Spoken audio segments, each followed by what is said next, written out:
Hello students, haloalkanes and arenes में आज हम पढ़ेंगे reaction with metal. Reaction with metals. किसका रिएक्शन? हेलो एल्केन्स का। हम प्रॉपर्टीज पढ़ रहे हैं ना, प्रॉपर्टीज में हम क्या पढ़ते हैं? रिएक्शंस पढ़ते हैं। तो चलो देखो, R है, यही हेलो एल्केन है। इसका रिएक्शन अगर Na से हुआ, अब देखो दोनों साइड में हम Rx ले लेते हैं और 2Na ले लेते हैं। देखो मैंने क्या किया, Rx का रिएक्शन Na से हो रहा है, ये 2 मोल ले लिया, ये भी 2 मोल ले लिया। तो देखो क्या होगा, क्या ध्यान से देखना होगा क्या। R बनेगा, R प्लस 2NaX। अब यहां देखो, ये तो एक R था, उसमें एक R जुट गया, तो हम कह सकते हैं यहाँ एक्सेंट ऑफ चेन हुआ है। क्या हुआ है बच्चों? Accent of chain. इसका मतलब कार्बन एटम इज इंक्रीज्ड। क्या आपको यहां तक कोई दिक्कत है बच्चों? नहीं है ना? ठीक है, एग्जाम्पल देखें। जैसे CH3 Cl plus 2Na plus ClCH3, ये Cl Na के साथ चला गया और हमें मिला क्या? CH3 इथेन मिला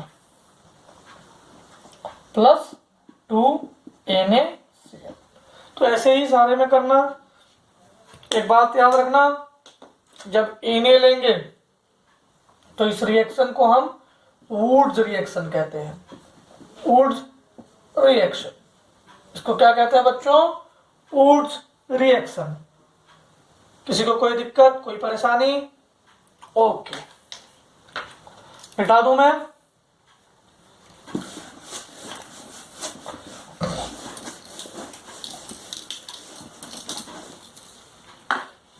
देखिए, अगर मैं, और ये जो रिएक्शन हो रहा है वो ड्राई ईथर के प्रेजेंस में हो रहा है, ये Rx प्लस 2Na XR, ये जो मिल रहे हैं और मिलकर Rr बना रहे हैं प्लस 2NaX, ये जो रिएक्शन हो रहा था ना, वो ड्राई ईथर के प्रेजेंस में हो रहा था। तो ये मत भूलिएगा, यहाँ पे रिएजेंट क्या है? Dry ether. समझ गए? अब सेकेंड रिएक्शन आ जाओ, रिएक्शन विथ जिंक।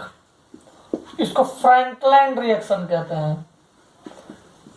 जब जिंक लेंगे तो फ्रैंकलैंड रिएक्शन। देखो जिंक पे +2 ऑलरेडी चार्ज होता है, तो Rx प्लस ZnXR, देखो इस पे +2 चार्ज होता ही है, तो ये ZnX2 तो बना ही देगा, और Rr मतलब बना क्या?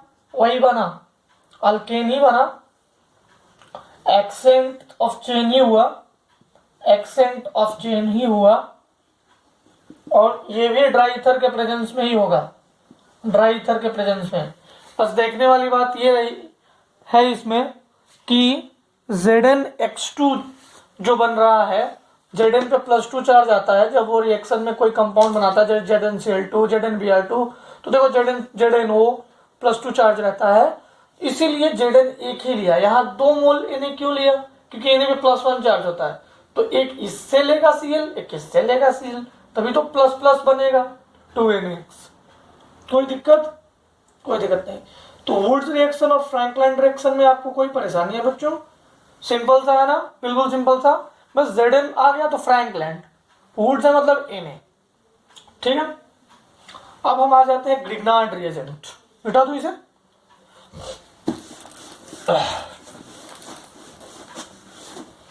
हमारा नेक्स्ट टॉपिक है बच्चों ग्रिग्नार्ड रिएजेंट। ग्रिग्नार्ड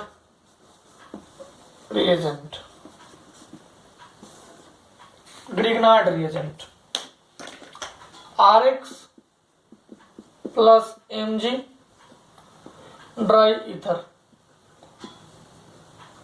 RX अगर Mg के साथ ट्राईथर में रिएक्शन करता है तो RMgX बोलता है, बनता है। ये अल्काइल मैग्नीशियम हैलाइड है, इसी को कहते हैं ग्रिग्नार्ड रिएजेंट। चलो भाई, जैसे देखो CH3Br plus Mg dry ether CH3MgBr, C2H5I plus Mg dry ether C2H5MgI। समझ गए? किसी को कोई दिक्कत? इसके मैकेनिज्म में जाने की ज़्यादा ज़रूरत है नहीं, बस आपको इतना ध्यान रखना है कि ग्रिग्नार्ड रिएजेंट कैसे क्या होता है।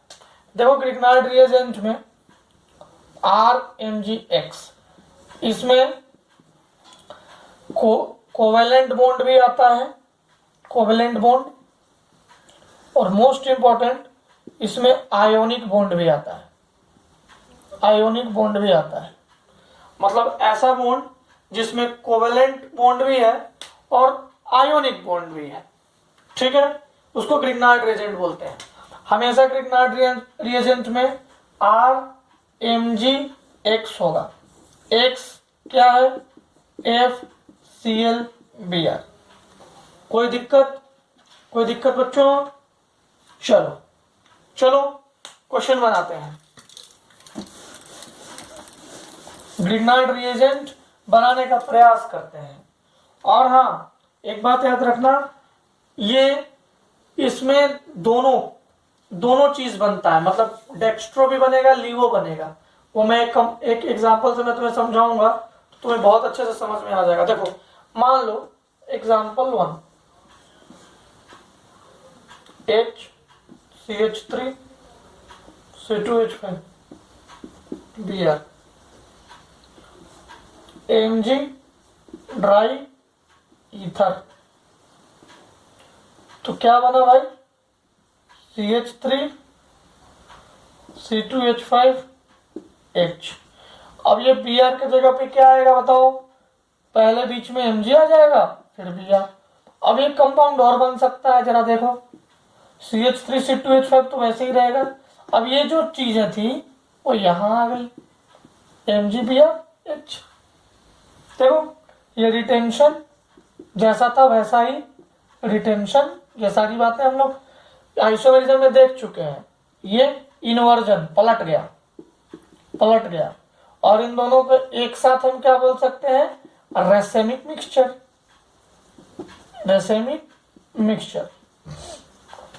क्लियर हो गया सब कुछ? कोई दिक्कत किसी प्रकार का? चलो ये क्वेश्चन बनाओ जरा, example 2।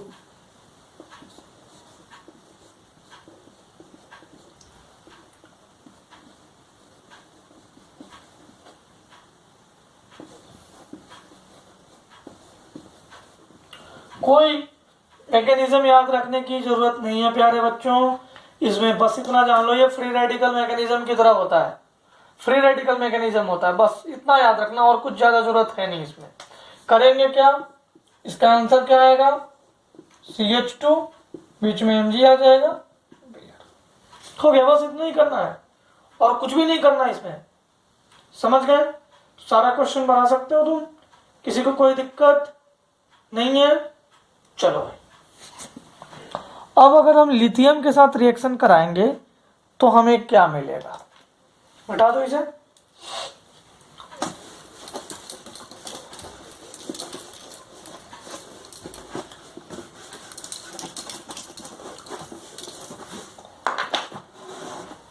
Reaction with lithium, reaction with lithium, अगर हम लिथियम के साथ रिएक्शन कराएंगे तो क्या हमें कंपाउंड मिलेगा? जैसे RX plus Li try ether के प्रेजेंस में रिएक्शन हो रहा है, RLi alkyl lithium plus LiX CH3Br plus Li dry ether क्या बनेगा बच्चों? CH3Li plus LiBr। इसको क्या बोल सकते हैं हम? Methyl lithium. Methyl lithium 2R Li plus CuI क्या बनेगा? R CuR Li plus LiI और इसी को बोलते हैं गिलमन्स रिएजेंट। देखो गिलमन्स रिएजेंट का सिंथेसिस समझ में आया? किस तरह से हम मिथाइल लिथियम बना लेंगे, फिर कॉपर आयोडाइड के साथ रिएक्शन कराएंगे और जो हमें मिलेगा उसको हम गिलमन रिएजेंट कहेंगे। किसी को कोई दिक्कत, कोई परेशानी किसी प्रकार का नहीं है ना? चलो यहां तक में किसी को कोई दिक्कत? ओके बच्चों, अब हम लोग यहाँ हेलोएल्केन्स का सारा प्रिपरेशन मेथड हमने देख लिया। अब हम लोग पढ़ेंगे प्रिपरेशन ऑफ हेलो एरेंस। क्या पढ़ेंगे बच्चों? Preparation of hello arenes. इसमें भी बहुत सारी चीजें हम पहले ही पढ़ चुके हैं, उसके बारे में मैं ऊपर से डिस्कस करूंगा। मैं तुम्हें बताऊंगा कि कहां कहां पे हमने पढ़ा है। ठीक है? ठीक है ना? तो हम लोग प्रिपरेशन और प्रॉपर्टीज जिस तरह से मैंने उसका बताया उस तरह से हेलो एरेंस का भी हमें पढ़ना है। मिटा दो इसे। ओके, तो गिलमन रिएजेंट्स कैसे बनते हैं वो अभी आपने देखा। कोई दिक्कत? Preparation of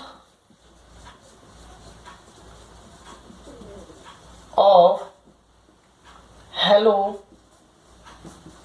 arenes, aryl halide, इसको एराइल हैलाइड भी कहते हैं। Preparation of hello arenes. देखो हेलो एरेंस क्या था, ये देखो यहाँ ऊपर Br लगा दो, X लगा दो, हेलो एरेंस है। Directly attached halogen to the benzene ring, इनको क्या बोलते हैं हम? Haloarenes. कोई दिक्कत नहीं। अब देखो प्रिपरेशन, ये मेथड मैंने आपको ऑलरेडी पढ़ा रखा है। ये मेथड हमने आपको ऑलरेडी पढ़ा रखा है। बेंजीन रिंग है, अगर हम इस पे Cl2 ऐड करेंगे FeCl3 लुईस एसिड के प्रेजेंस में, तो क्या होगा बच्चों? क्या होगा? Cl प्लस इस पे अटैक करेगा, H प्लस बाहर आएगा, H प्लस बाहर आएगा, Cl प्लस इस पे अटैक करेगा और कंपाउंड क्या बन जाएगा? Cl plus HCl। क्या हमने ये चीज आपको पढ़ाया है कि नहीं? याद करो, क्या हमने ये चीज तुम्हें पढ़ाया है कि नहीं?